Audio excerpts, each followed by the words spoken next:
जी बहन। भाई मैं आपसे कुछ पैसे उधार लेके गई थी जो आपने मुझे सूद पे दिए। ये रहे आपके पैसे और ये रहा आपका सूद। और हाँ भाई, शाम को मैं आपको मुर्गे की बिरयानी खिलाऊंगी। अच्छा, अरे वाह, बड़ी अच्छी लड़की थी। पैसे भी वापस कर गई और सूद भी, और कह रही है शाम को मुर्गे की बिरयानी खिलाएगी। मजा आएगा।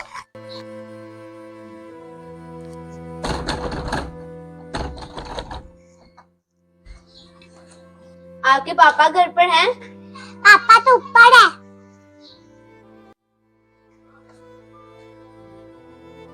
वो शाम तक मेरे पैसे पहुंच जाने चाहिए, वो वरना अच्छा नहीं होगा।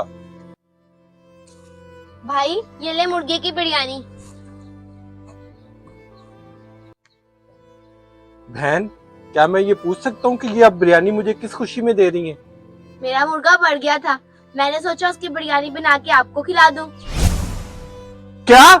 और तुम्हें पता नहीं मरे हुए जानवर का गोश्त खाना हराम है? मरे हुए जानवर का गोश्त खाना हराम है, ये तो आपको पता है। और मेरे भाई, सूद खाना भी तो हराम है, शायद ये आपको नहीं पता।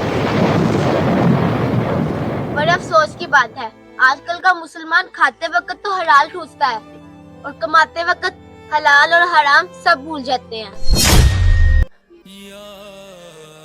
सूद बदतरीन गुनाह है, इससे बचें। हमारी ये वीडियो अच्छी लगे तो सदका जारिया समझकर शेयर ज़रूर कीजिएगा।